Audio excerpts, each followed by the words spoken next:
아버지만한 아들 없다 라는 말이 있죠.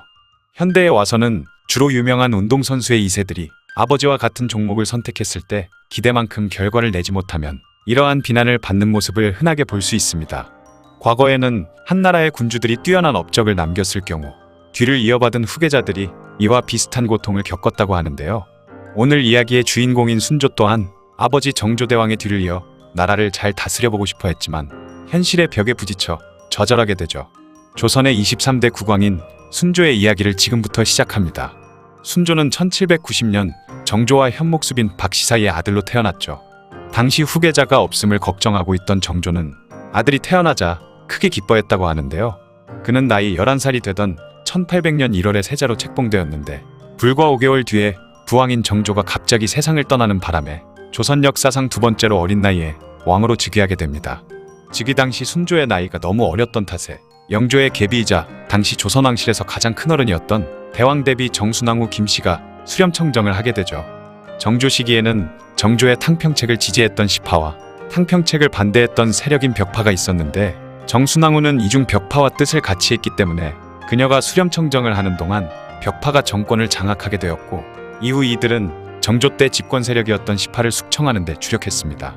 수렴청정 기간 동안 정순왕후와 벽파는 천주교와 그 교리에 대하여 사학 취급을 하면서 신유박해 등의 천주교 박해 사건을 일으켜 정조의 이복 동생이었던 은원군과 은원군의 아내인 상산군 부인 송씨까지 천주교를 통해 역모로 몰아서 죽이기도 했죠.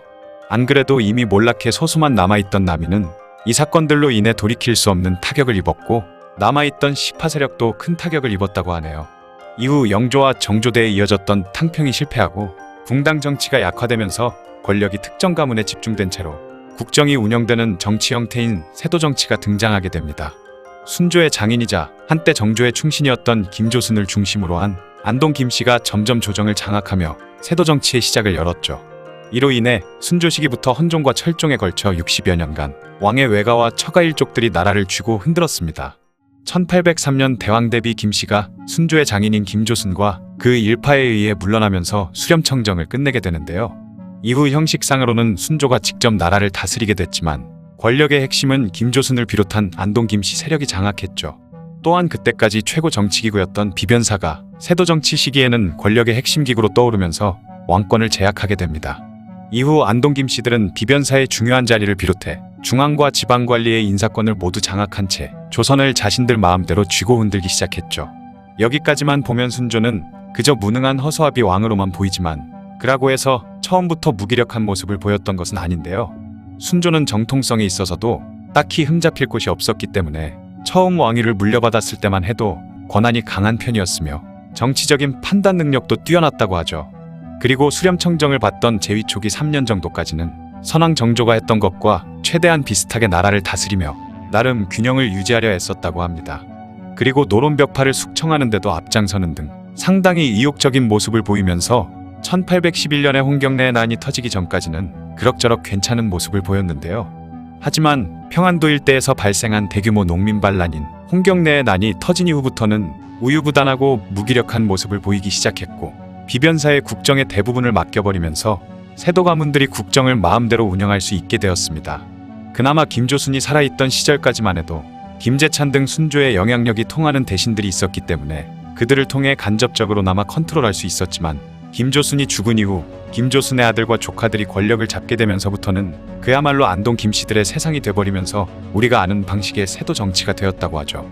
전대의 왕들 중 영조는 완론탕평을 통해 그리고 정조는 줄론탕평을 통해 정치적인 균형을 유지해왔는데요.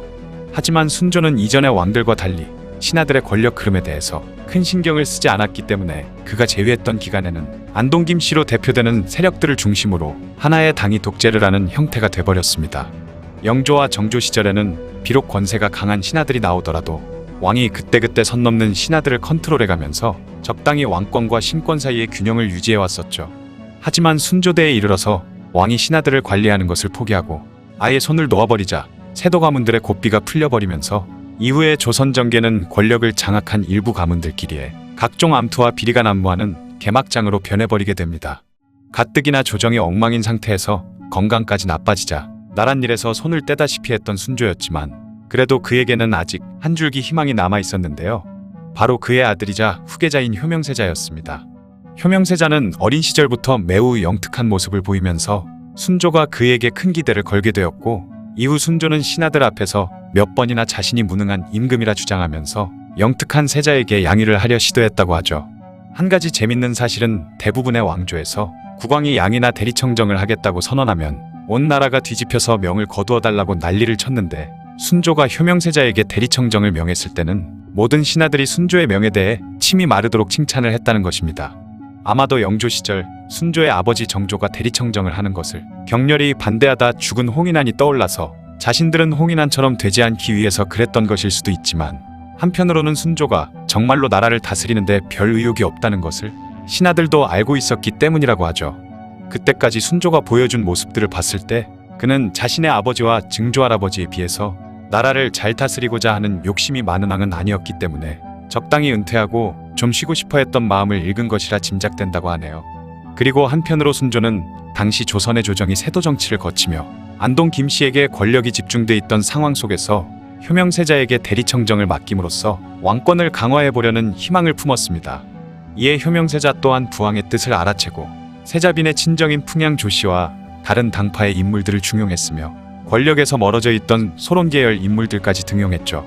이후로도 효명세자는 뛰어난 일처리 능력으로 무너져가던 조선을 바로잡을 만한 성군의 자질을 보여주면서 신하들과 순조의 기대를 한몸에 샀지만, 대리청정을 시작한 지 불과 3년 만에 효명세자가 병에 걸려 일찍 죽어버리면서 작게 피어오르던 희망의 불꽃은 다시 사그러들고 말았습니다.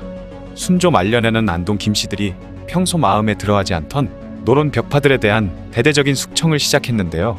그러자 순조는 우리가 정치를 하는 이유는 백성들을 먹여 살리기 위해서인데 어째서 나는 매일같이 누군가를 죽이거나 탄핵했다는 소식 말고는 들은 것이 없는가? 라고 탄식하기도 했죠.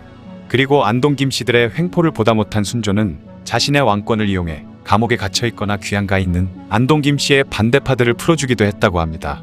하지만 이런 사건들은 작은 일탈에 불과했을 뿐 그 후로도 안동 김씨의 세상은 계속됐죠. 순조 33년에는 한양에서 쌀폭동이 일어났다고 하는데요. 한양의 쌀상인들이 뻔히 가져다 놓은 쌀이 있음에도 자신들이 원하는 만큼 쌀값이 오르지 않으면 사람들에게 쌀을 팔지 않는 등의 농간을 부렸기 때문에 한양의 쌀값이 끝없이 치솟게 되자 분노한 한양 주민들이 폭동을 일으켜 사전들을 약탈해버린 사건이었죠.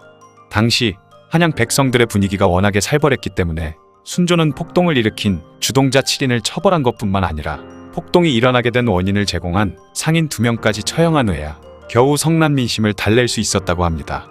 효명세자가 죽은 지 얼마 지나지 않아 순조의 2딸마저 세상을 떠나게 되면서 말년의 순조는 거의 웃음을 보이는 일이 없었다고 하죠. 자식들이 연달아 사망한 충격 탓인지 다리에 난 종기가 악화되면서 순조 또한 44세의 나이로 사망했다고 하네요. 지금까지 순조의 이야기였습니다. 영상을 봐주셔서 감사합니다. 더 재미있고 유익한 영상으로 다시 찾아뵙겠습니다. 구독과 좋아요 꾹 눌러주시고 댓글도 부탁드려요.